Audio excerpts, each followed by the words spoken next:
जय माता दी। कैसे हो आप सभी? आप सब पर माँ का आशीर्वाद और गुरु कृपा हमेशा बनी रहे, ये मैं माँ से प्रार्थना करती हूँ। आप सभी खुश और स्वस्थ रहें। हम रोज़ पूजा पाठ करते हैं, दिया बत्ती धूप जलाते हैं और भगवान के सामने ढेर सारी कामनाएं इच्छाएं रखते हैं, फिर भी वो पूरी नहीं होती हैं। क्यों?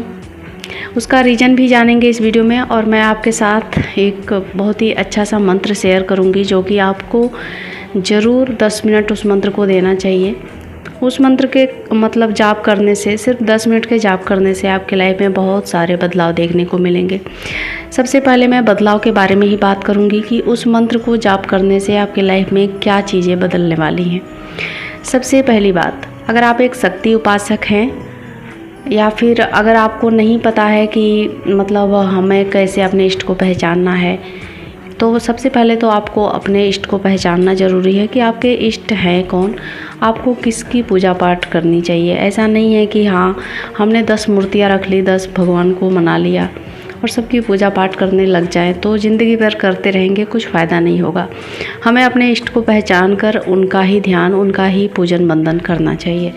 10 तरह की चीज़ों में फंसकर हम अपनी लाइफ को व्यर्थ कर देते हैं और कुछ मिलता नहीं है। ऊपर से अगर पूजा पाठ हम करते हैं, दिया बत्ती जो भी करते हैं वो तो ठीक है, पर ये भी ध्यान रखना चाहिए कि उसको करने से हमारे परिवार में किसी को तकलीफ़ तो नहीं हो रही, कोई भूखा तो नहीं बैठा, बच्चा रो तो नहीं रहा और हम पूजा पाठ ध्यान करने में लगे बैठे हैं। उससे भी हमें पूजा पाठ का कोई लाभ नहीं मिलता है। तो मैं थोड़ा सा टॉपिक मेरा चला गया था शायद दूसरी तरफ, तो मैं मेन टॉपिक पे आती हूँ कि उस मंत्र को, जो मैं मंत्र आपको बताने वाली हूँ, तो उस मंत्र से क्या हमारी लाइफ में बदलाव आएंगे। सबसे पहला बदलाव, जो कि आपने कुंडलिनी का नाम सुना होगा, तो जो हमारी कुंडलिनी है वो बिना ध्यान के और कठोर साधनाएं जो करते हैं कुंडलिनी जागरण के लिए, तो वो भी नहीं करना पड़ेगा। सिर्फ आपके 10 मिनट मंत्र को पढ़ने से ही कुंडलिनी आपकी जागरण पूरी तरह से जागृत हो जाएगी।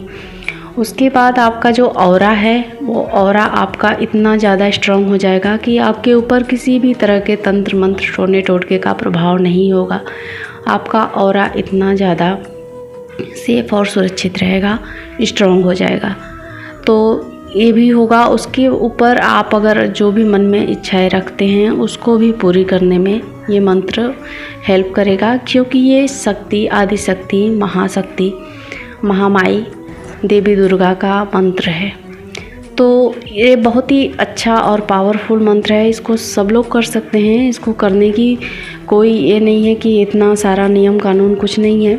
आपको सीधा एक संकल्प लेना है। एक दिन, किसी भी दिन, सोमवार के दिन या फिर शुक्रवार के दिन, सिर्फ संकल्प लेना है कि हे माँ, मुझे शक्ति दे कि मैं इस मंत्र को आपके साथ सामने बैठकर जब कर सकूं। एक माला, जितना भी आपका सामर्थ्य हो, जितना भी आप टाइम अपने जीवन में टाइम रखते हैं पूजा पाठ के लिए, उतना टाइम के हिसाब से ही आप संकल्प करेंगे कि हे माँ, मुझे इतनी शक्ति दें कि मैं आपका जो महामंत्र है मैं उसका चैंटिंग कर सकूं, एक माला।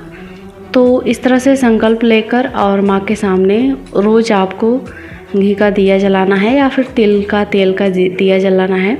और देवी दुर्गा की बहुत ही खूबसूरत मूर्ति हो, शांत स्वरूप की मूर्ति हो, उसको रखना है और आपने को ये मंत्र का उच्चारण करना है। शुरू में आप इस मंत्र को बोल कर, और जैसे कि मैंने शुरुआत में बताया, रुद्राक्षी माला हो या फिर कमलगट्टे की माला हो, उस पे आप इस मंत्र को पढ़ेंगे। शुरुआत के दिनों में बोल कर पढ़ना है और कुछ समय के बाद इसको धीरे धीरे मानसिक जप में कन्वर्ट कर लेना है। फिर आपका जब मानसिक जप स्वतः ही चालू हो जाएगा, मन ही मन, तो आप अगर माला के लिए टाइम नहीं भी निकाल पाते हैं तो भी इस मंत्र का उतना ही प्रभाव मिलेगा, उतना ही फल मिलेगा। इतना ज़्यादा पावरफुल मंत्र है कि मैं आपको क्या बताऊं। आप करेंगे तो खुद ही समझ जाएंगे। आपके साथ शक्तियाँ चलने लगेंगी, जो भी माँ की योगिनियाँ होती हैं वो चलने लगेंगी। हनुमान जी की कृपा ऑटोमेटिकली आपको मिल जाएगी। आपके जीवन में सुख शांति आएगी। और जो भी लोग कहते हैं कि मंत्र जाप करने से, शक्ति के मंत्र का जाप करने से क्रोध बहुत आता है, तो देखिए, क्रोध आना एक मतलब मनुष्य का नेचर है, सबको क्रोध आता है, लेकिन पूजा पाठ करने से और मंत्र का जाप करने से हमें उस क्रोध पर नियंत्रण करना आ जाता है। ये मेरे अनुभव है और मैं आपके साथ इसलिए शेयर कर रही हूँ। तो ऐसा डरना और घबराना नहीं है कि क्रोध आएगा, ऐसा कुछ भी नहीं है। शक्ति का मंत्र है, आपको शक्ति देगी। आपके शरीर में थोड़े बहुत शुरुआत के दिनों में बदलाव ज़रूर होंगे, शरीर के ऊपर भी बदलाव देखने को मिलेंगे, जैसे कि आपका सर भारी हो सकता है, सीने में दर्द हो सकता है। और शक्ति का जो मंत्र होता है, शक्ति का जो उपासना चालू करते हैं, साधना चालू करते हैं, उनके सीने में दर्द ज़रूर होता है। ये एक बहुत ही ख़ास लक्षण है जो कि महिलाओं में ज़्यादा देखने को मिलता है।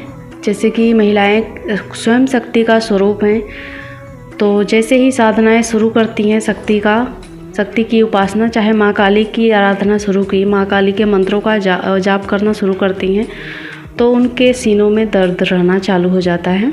या फिर उनको ये भी महसूस होगा कि उनका शायद सीना थोड़ा सा बड़ा हो रहा है या फिर बढ़ रहा है।